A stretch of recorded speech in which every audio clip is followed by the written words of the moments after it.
be a daily reminder of our vital bond. And today we will commit to do more in our common struggle against terrorism. So, Mr. President, it is a great honor to have you here and a great honor to give you the floor. Please. Thank you.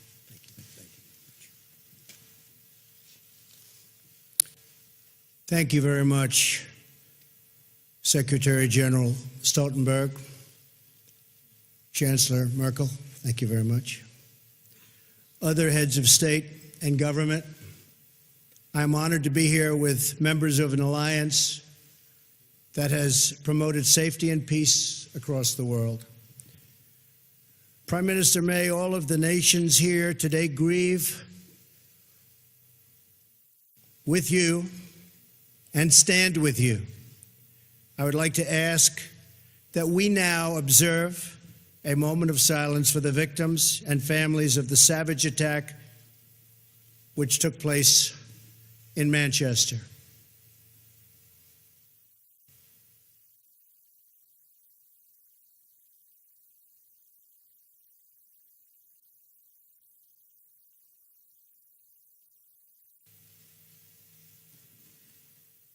Thank you.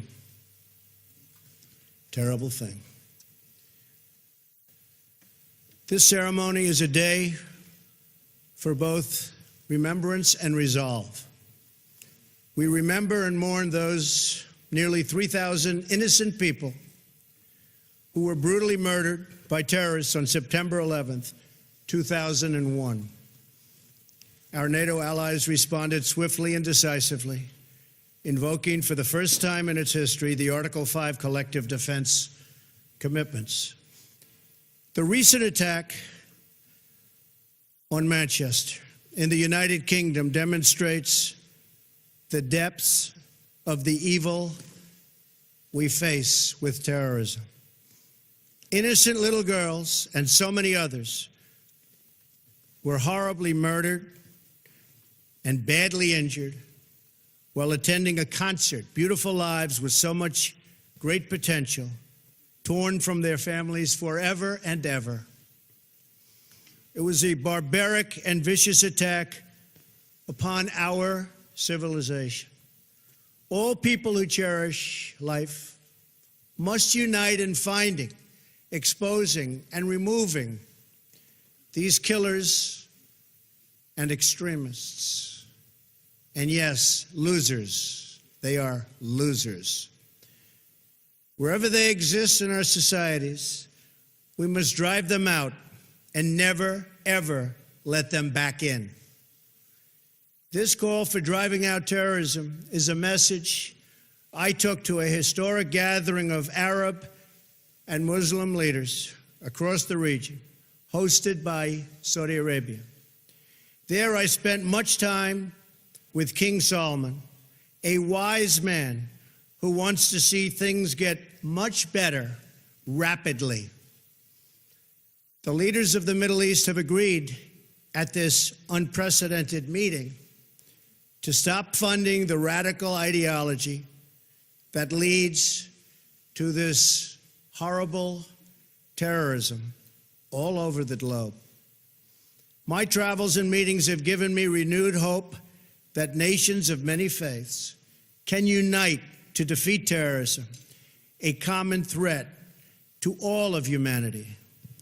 Terrorism must be stopped in its tracks, or the horror you saw in Manchester and so many other places will continue forever. You have thousands and thousands of people pouring into our various countries and spreading throughout. And in many cases, we have no idea who they are. We must be tough, we must be strong, and we must be vigilant. The NATO of the future must include a great focus on terrorism and immigration, as well as threats from Russia and on NATO's eastern and southern borders.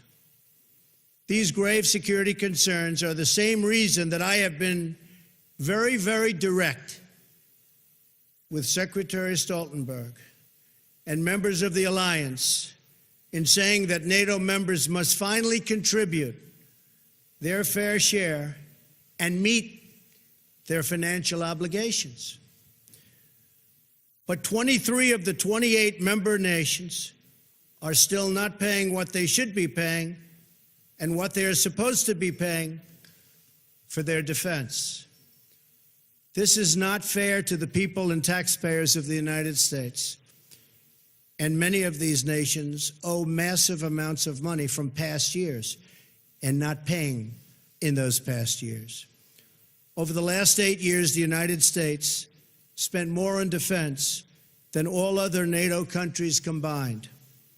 If all NATO members had spent just 2% of their GDP on defense last year, we would have had another $119 billion for our collective defense and for the financing of additional NATO reserves.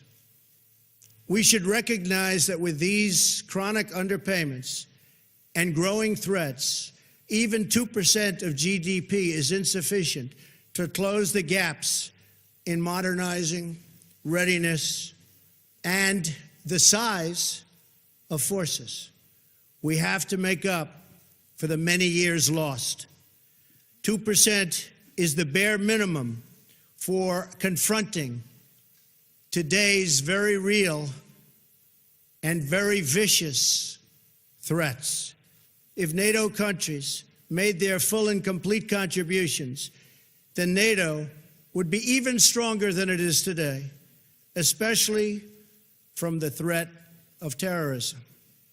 I want to extend my appreciation to the 9/11 Memorial and Museum in New York for contributing this remnant of the North Tower, as well as to Chancellor Merkel and the German people for donating this portion of the Berlin Wall. It is truly fitting that these two artifacts now reside here so close together at the new NATO headquarters. And I never asked once what the new NATO headquarters cost. I refuse to do that. But it is beautiful. Each one marks a pivotal event in the history of this alliance and in the eternal battle between good and evil. On one side, a testament to the triumph of our ideals over a totalitarian communist ideology bent on the oppression of millions and millions of people. On the other, a painful reminder of the barbaric evil that still exists in the world and that we must confront and defeat together as a group, as a world. This twisted mass of metal reminds us not only of what we have lost, but also what forever endures, the courage of our people, the strength of our resolve, and the commitments that bind us together as one. We will never forget the lives that were lost. We will never forsake the friends who stood by our side. And we will never waver in our determination to defeat terrorism and to achieve lasting security, prosperity, and peace. Thank you very much. It's a great honor to be here. Thank you. Thank you.